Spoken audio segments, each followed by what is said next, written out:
इंदौर से खरीदा और इंदौर, धार, खंडवा, बड़वानी, उज्जैन, रतलाम तथा शाजापुर जिले के किसानों को बेचा। मार्कफेड ने जैविक उत्पाद proprietor messrs advance crop care, messrs Trimbakeshwar, Divya ज्योति, धनलक्ष्मी और चारभुजा से खरीदा। किसानों को ये उपलब्ध कराया गया मार्कफेड के द्वारा। अब जो विभाग के सूत्र हैं वो ये कहते हैं कि कृषि विभाग की जांच को क्रॉस चेक करने के लिए मार्कफेड प्राइवेट लैब में खाद की जांच करवा रहा है।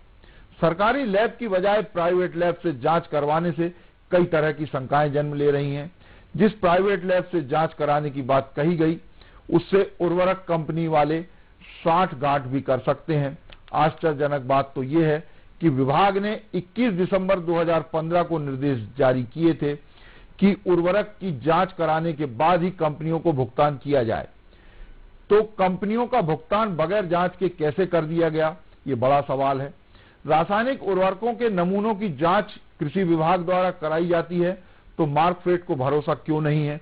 इसका सीधा मतलब है कि कृषि विभाग ने अमानक स्तर की खाद खरीद ली।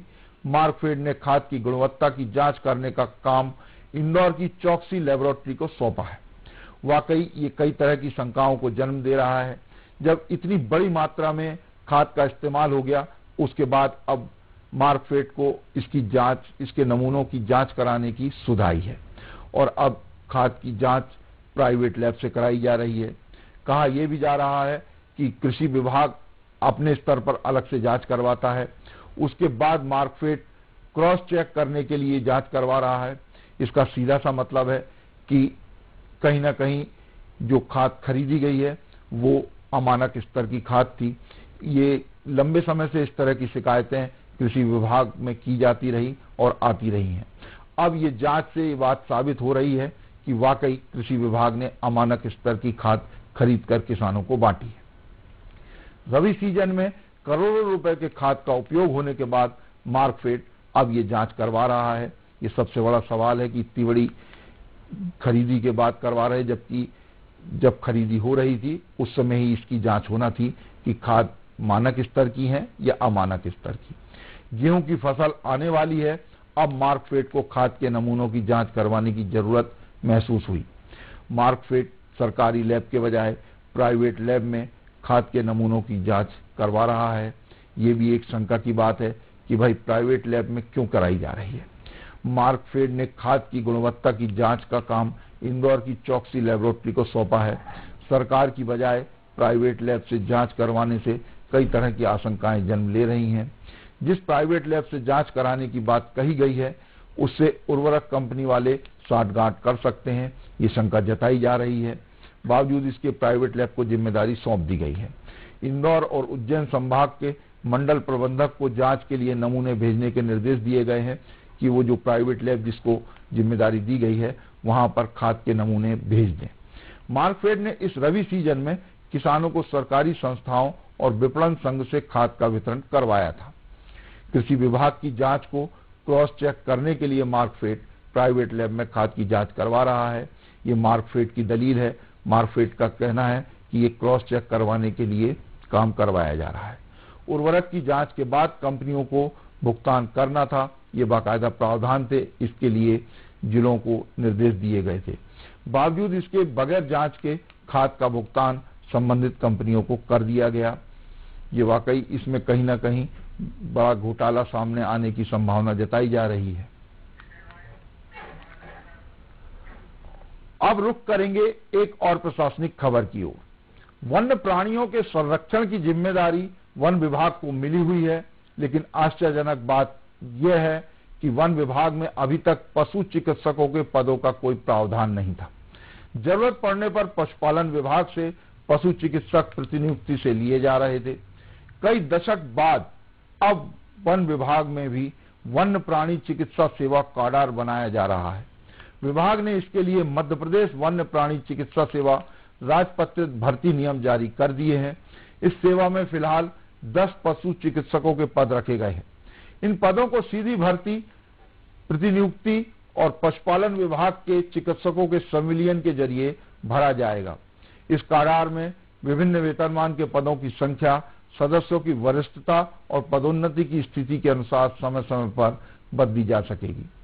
सरकार सेवा में शामिल पदों की संख्या कभी भी घटा बढ़ा सकेगी। इन नियमों के प्रारंभ होने के बाद वन विभाग में पहले से प्रतिनियुक्ति पर कार्यरत पशु चिकित्सकों को संविलियन के जरिए नियुक्ति दी जाएगी। इसके अलावा प्रतियोगी परीक्षा के माध्यम से सीधी भर्ती द्वारा भी पद भरे जाएंगे। शासन हर बार भर्ती के लिए व्यक्तियों की संख्या लोक सेवा आयोग के परामर्श से तय करेगी। आयोग के परामर्श से अन्य तरीकों से भी भर्ती की जा सकेगी। इसका प्रावधान किया गया है। मध्य प्रदेश वन्य प्राणी चिकित्सा सेवा में प्रवन श्रेणी वन्य प्राणी स्वास्थ्य अधिकारी का एक पद रहेगा। इसके अलावा वरिष्ठ वन्य प्राणी स्वास्थ्य अधिकारी और वन्य प्राणी स्वास्थ्य अधिकारी के 2-2 पद होंगे। मध्य प्रदेश वन्य प्राणी चिकित्सा सेवा द्वितीय श्रेणी में कनिष्ठ वन्य प्राणी अधिकारी के 5 पद रखे गए हैं। पदोन्नति से भरे जाने वाले पदों के लिए अनुभव जरूरी किया गया है, जिसमें वरिष्ठ अन्य वन्य प्राणी स्वास्थ्य अधिकारी प्रथम श्रेणी के लिए 16 वर्ष का अनुभव आवश्यक है। वन्य प्राणी स्वास्थ्य अधिकारी प्रथम श्रेणी के लिए 10 वर्ष, कनिष्ठ वन्य प्राणी स्वास्थ्य अधिकारी प्रथम श्रेणी के लिए 6 वर्ष का अनुभव रखा गया है।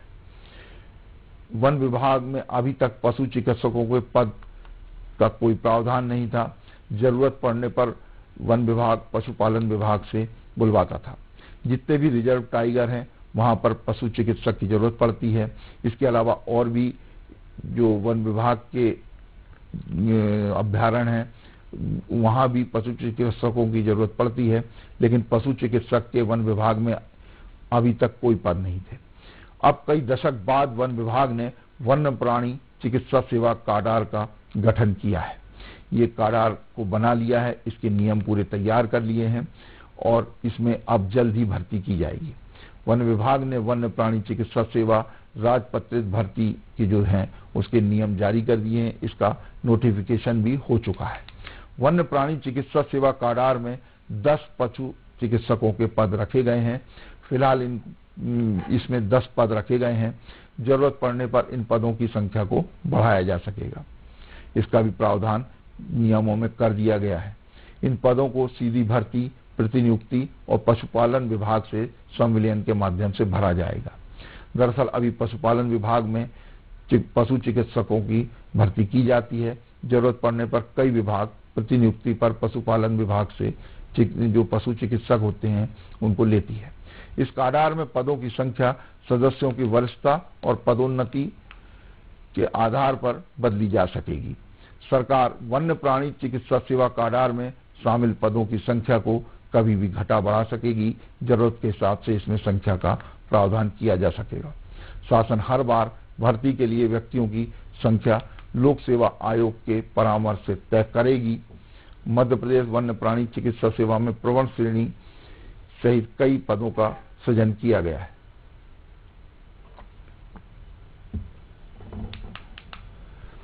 वरिष्ठ वन्य प्राणी स्वास्थ्य अधिकारी के 2 और वन्य प्राणी स्वास्थ्य अधिकारी के भी 2 पद रखे गए हैं। अब बात करेंगे एक खास सेगमेंट चलते चलते की, जिसमें राजनीति या ब्यूरोक्रेसी के क्षेत्र में चर्चित प्रसंग की बात की जाती है।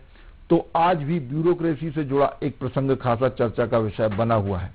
मंत्रालय के गलियारों में आजकल आईएफएस कैडर रिव्यू पर खूब चर्चा हो रही है। आईएफएस अफसरों ने अपने कैडर रिव्यू के प्रस्ताव में 3 पीसीसीएफ के पद बढ़ाने की सिफारिश की थी, जबकि प्रावधान के तहत 2 पद ही बढ़ाए जा सकते हैं। डीओपीटी में कुछ महीने पहले तक मध्य प्रदेश कैडर के आईएएस अफसर विराजमान थे।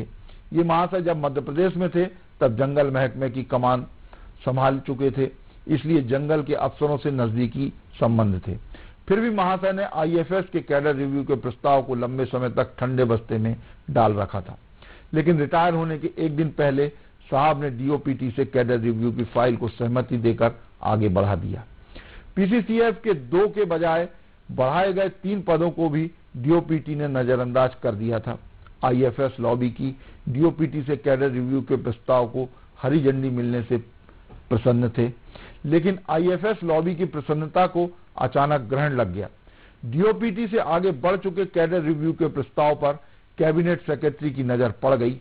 कैबिनेट सेक्रेटरी ने पूछ लिया कि कैडर रिव्यू में 2% ही पद बढ़ाने का प्रावधान है, तो 2 की बजाय 3 पद कैडर रिव्यू में क्यों बढ़ा दिए? अब आईएफएस लॉबी जवाब नहीं दे पा रही है। इनसाइड राजतंत्र में आज बस इतना ही। कल फिर मिलेंगे राजनीति और ब्यूरोक्रेसी के कुछ नए फैसलों की इनसाइड स्टोरी के साथ। तब तक के लिए मुझे दीजिए इजाजत। खबरों के लिए आप देखते रहिए न्यूज वर्ल्ड।